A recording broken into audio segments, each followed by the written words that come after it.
Hey guys, welcome to LALoveCreative, and today we're talking about should you purchase the Canon EOS R5. If you haven't, make sure you hit the bell so you can stay notified when we post new videos. Cue the intro.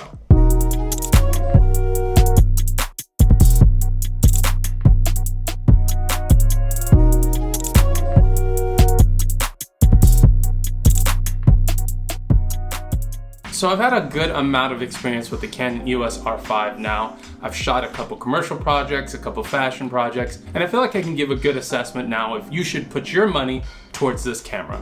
Now, if I look kind of weird, I just got my wisdom teeth pulled out, and if I always look weird, then thanks, appreciate it. Regardless, the Canon EOS R5 is an amazing camera. It has 8K resolution, 10-bit and RAW recording, 4K slow motion, stabilization. You're just talking about a good overall videography and photography tool. When it comes to image quality, I think the Canon EOS R5 is on another level. I think the 8K resolution looks really amazing. I was a little worried when I first initially reviewed this camera that the dynamic range was going to be a problem, but after using it for a while, I realized that if you expose correctly and you really are not pushing the camera to its limits, you're going to be very pleased with the dynamic range of this image. Me personally, I'm more interested in the 8K downscale to 4K, as 4K is still primarily what I use and what I use with clients, and I was a really big fan of that. Overall image quality when you're shooting stills or when you're shooting video, you're going to be very pleased. I think the Canon EOS R5 is the best mirrorless photography camera you can get on the market right now. And I would say the image is better than the Canon 1DX Mark III and the Sony a7R IV. I know, I'm probably gonna get a lot of hate for that, but that's my opinion.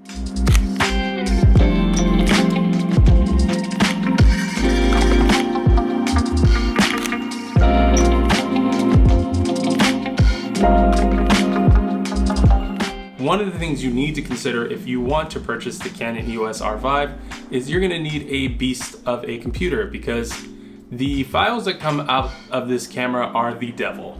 They are terrible. And what I mean by terrible is even one of my editor's editing suites where they edit like 8K and 6K RAW and all this stuff was having a hard time editing the H.65,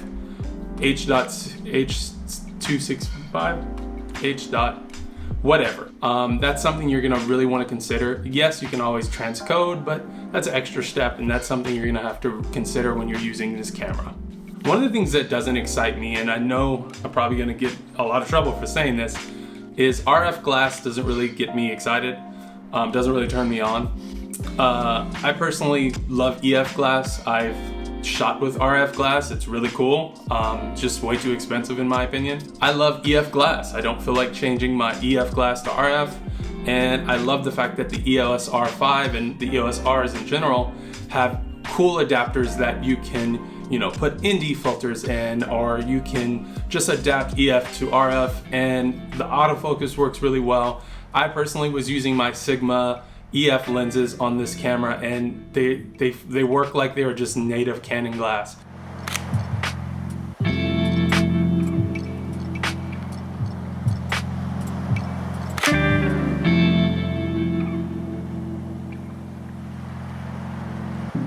Now, I mentioned the overheating on the Canon EOS R5, and my stance on this has changed a little bit. I think with this camera, you need to focus on this camera being a hybrid photography camera first, and a video camera second. I personally wouldn't ever rely on the Canon EOS R5 as my main video camera, but as long as you're using it as a B or C camera and you have a main video camera, then you should be okay, and it shouldn't be a problem. I know I would rather the camera not overheat or, have better recovery times, and yes, I've used the new firmware, and yes, it did add a little bit more time in recovery and recording times, but in all honesty, I wouldn't rely on the Canon EOS R5 as your main camera. I've shot with it multiple times now. I think I've done like 6 projects with it. It's overheated every time. It's limited me when it comes to recording. And it's something that if it was my only camera would have slowed me down. However, if it's my B camera or my C camera, it's not that big of a deal. Just let it cool down while you're shooting with another camera, and it shouldn't be a problem.